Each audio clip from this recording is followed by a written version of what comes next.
Hey everybody, welcome back to Katie Speaks. It is Sondra, aka Katie. I am here today with another edition. Today is Friday, December, I don't know. It's like the 15th or something. No, it's Friday, December 18th. And I have been under the weather for a while, but this is like so messy. I am so sorry. My daughter's got like prom dresses and bags and stuff she asked me to put online to sell for her, and that is a big box headed for prison, and it's actually relevant to this story, so I'm going to leave it there. This is a story time video, and it is about my problem with prison. um I'm recording this on my tablet, so hopefully it can just quickly upload for you. I tried to upload my Birchbox unboxing. That's the one problem that I have trying to record things on my tablet and like immediately upload them. I think that they will have uploaded, but they won't, and I won't know about it until days later because I actually didn't intend for you guys to not have fresh videos for so long. I actually tried to upload a couple and they didn't. And so I thought that I had content going on my channel, but I didn't. And so I apologize. So today it's like 3 o'clock in the afternoon.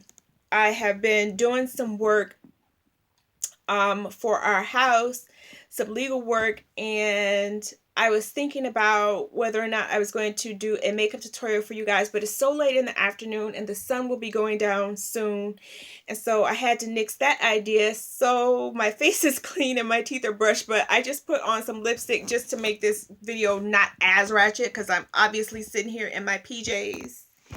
In the PJs.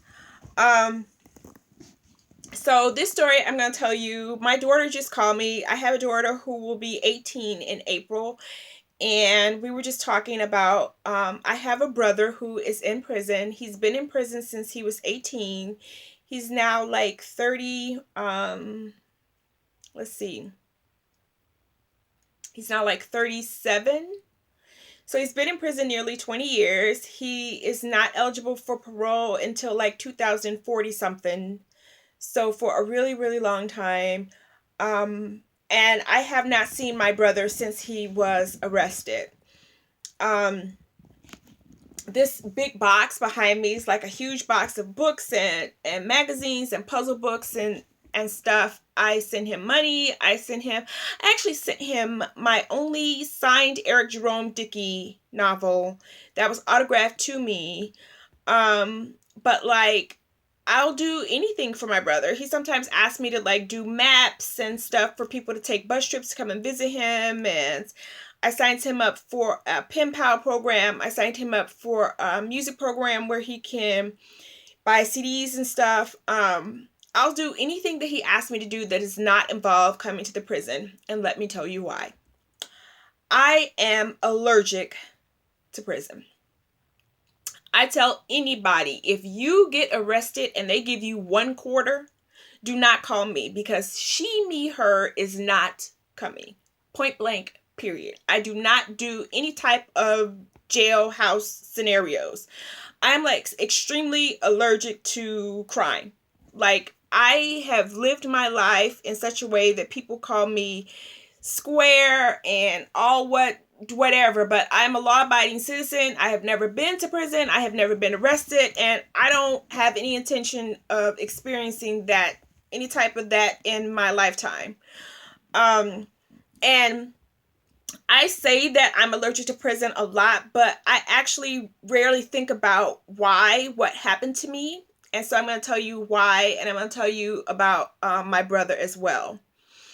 So, my father, my biological father, was basically in and out of prison a lot. I didn't see him very much, and he died when I was 20. Let me see, 24. He died when I was 24. I was pregnant at the time, so he didn't even get to see my daughter. You know, at the time I was pregnant with a little girl. He never got to see her. one time my mom took me to see him when I was like 12, I think. I have one picture of me and my dad. One. There's only one picture that I know of me and my father together, and it was taken in a prison. But when I went to go see him, they actually did like a body search where they were like all up in my bra and take off your panties and, you know, pull your bra away to see if anything falls out. All like, it was really traumatic. I was like, it was really, really traumatic. And my mom was like trying to make it out like it wasn't so bad, but to her, to me, it was just traumatizing. At that prison visit, also, this is not part of the story, but I literally asked my father if he had been anally raped. Like, if you've seen that episode of the Boondocks where the lawyer, I forgot his name, the neighbor's all like, "Hey, they're gonna anal rape me." Like, I don't know why, but like it was coming from a place of, you know, concern about my dad. Like, if my dad had been violated, and obviously, you know, I was a virgin. Like, I had, like, my husband was my first partner. Like, I didn't know anything about sex, and I don't know where I got this from, if it was like a movie or whatever, but I was 12 years old, and the thought of somebody like violating my dad, and I flat out asked him to his face, and he was like, "What?" Like, I don't remember what he said, but I do remember that he was like, why, why, why? And like thinking back on it, I'm mortified that I said that. Like, but I did. I actually literally asked him that to his face. But anyway, that's like irrelevant. The point is that I was like really, really traumatized, and I was just like, you know, I am not going to be doing anything that would allow me to go to jail. The thought of somebody taking away my freedom, the thought of somebody telling me, like, because he spelled it out for me at that visit. Like, you know, they tell you when you can go to the bathroom. You can't go to the bathroom if they say you can't. They tell you when you can eat, which, like, I was just like, I am so not ever going to jail. So fast forward to my brother, and he was in the county lockup. We're from Chicago, and in Chicago, it's Cook County Jail is the jail, and that's before you go to the penitentiary. That's where they keep you if, like, you know, you're waiting your trial or whatever. My brother was in Cook County for like easily 5 years. I mean, he was in Cook County for a really, really long time. Like, it just kept being continuous after continuous after continuous. So before he was actually sent to the penitentiary, he was in Chicago. Cook County Jail is on like 22nd and Cermak or Cicero or something. Not Cermak. Cermak is east-west. It's on like 20 something on like Cicero. It's on the west side. And so he was within the city limits. You know, you could get there on a bus. I had a car, but I had this stigma in my head about going to prison. So he was in there for a really, really long time, like some years, like 3 years before I decided that I would go and see my brother. Well, we get to the prison, and there's no parking spaces anywhere near the jail. We had to park like 3 blocks away. At the time, I had like a foot. I think that they told me that I had tarsal tunnel syndrome. And so I ended up having surgery. I had surgery on both of my feet. But at the time, this was before surgery, where I was in a lot of pain. And we had to walk like 3 blocks, which is not a lot. But the city blocks in Chicago I've noticed that they're longer than city blocks in other places. So a city block in Chicago is like a quarter mile. So we walked nearly a mile, and I had asthma, and my asthma inhaler was contraband. They would not let it be brought into the prison. So my husband at the time had to walk all the way back to the car to put my inhaler away because they would not let us into the prison with it. So I had to wait for him to come back in like the anteroom or whatever for him to come back. So he walked nearly a mile to the car and then nearly a mile back. And they brought us in, and they make you, you know, go through all of this stuff, and you sit in this room. And I sat in this room and I waited for a couple hours without, you know, they call you by name. I waited. They're calling people, calling people, calling people. They're not calling me. And then all of a sudden they tell us that the prison is on lockdown. And I'm like, what is going on? What does that mean? So they tell us that some of the prisoners were fighting, and so they were going on lockdown. But then they tell us that that meant that the entire prison was on lockdown, including us, which meant that we could not leave until the prison was not on lockdown anymore.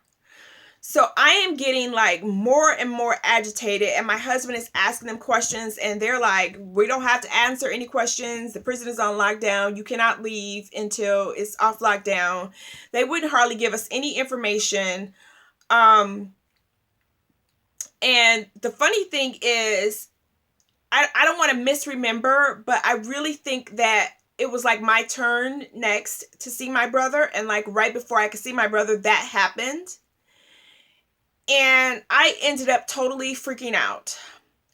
I had a panic attack, and it turned into an asthma attack, and they would not allow me to bring my inhaler into the prison.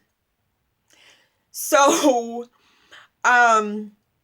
it just kept getting worse and worse, and my husband is like, calm down, and I'm like freaking out. Like, I'm not able to calm down because they're telling me that I am basically in prison, which is like my absolute worst nightmare. So they ended up calling 911, and the ambulance gets there, and they're like, what's going on? She's having a panic attack. She's having an asthma attack. We can stabilize her. They stabilized me, and then the guards asked them, are you taking her to the hospital? And they were like, no. And then they were like, well, then she's still on lockdown. And I'm like, what? So the EMTs are trying to tell them, if you tell this woman she has to stay, she can't stay. And they're like, unless you're taking her to the hospital, she has no choice. So the EMTs told the guards that they came and talked to me, and they're like, unless we're taking you to the hospital, you have to stay here. And they had stabilized me, but like I started freaking out again. And so they were like, well, we can tell them that we're taking you to the hospital. And I was like, well, do I have to go to that? And they're like, we can tell them that we have to take you to the hospital, and then we can take you out. And so then they're like, do you want us to do that? And I said, yeah. And my husband is like telling them, well, if my wife is going, I'm going too. I'm not staying, and they're taking my wife. So the EMTs lied to Cook County prison officials and told them that they were going to take me to the hospital in order so that I would not have to stay there. Because they told them that if you make her stay, she's going to have an attack again, and you're going to have to call us back. And they told the EMTs that they would call them back as many times as was necessary, but unless they were taking me to the hospital, they could just be prepared to come over and over and over again until the prison was off of lockdown. That's like literally what they told them. So they packed me up and took me out, and they took us like a few blocks away, and they let us out, and so we could walk back to our car. And I remember I waited in this little hot dog restaurant on the corner for my husband to go and get the car and come and get me. But it ended up being on the news that night. And my brother, he just so happened to call my grandmother's house, and she was like, your sister came to visit you and she had to go to the hospital. It was like on the news and everything. And my brother was like, I heard about it, but I didn't know that that was my sister.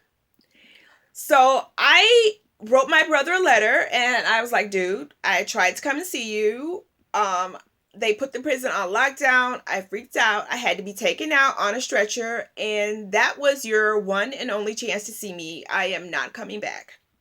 And from that day to this, I have not been back. Like, I will do anything my brother asks me to do, but come and visit him. And he's been in prison nearly 20 years and will be there for like another 25 years.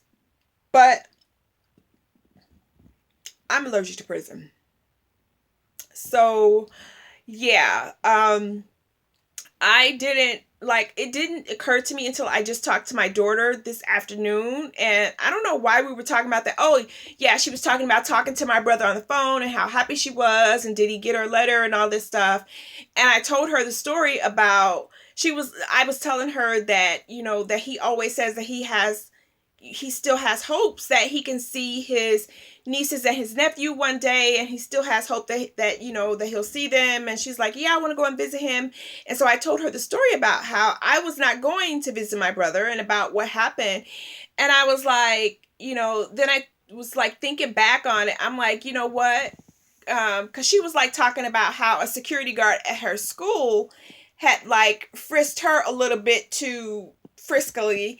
And so I told her about what happened visiting my dad and about how that incident is what made me so averse to prison. And I tried to go and visit my brother, and it ended up being another disaster. And so, yeah, I love my little brother like cooked food, but I can't do it. Like, I just cannot do it. And I'm just like, dude, like, if because people, when they go to jail, they find God. Like, if you looking for God, he's in prison.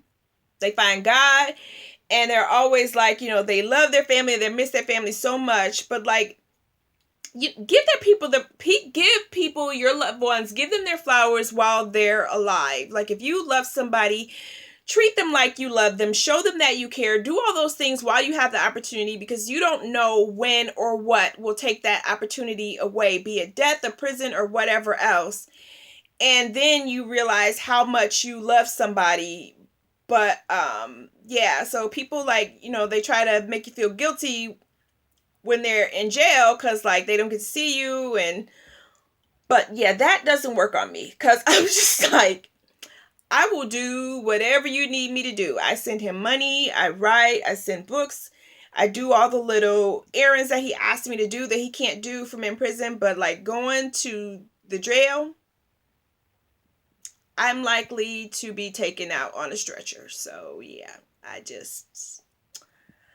can't do that. And that is my story time video about how and why I am allergic to prison. So that is all that I have for you today. Until next time, you know the drill. Love, peace, and hair grease.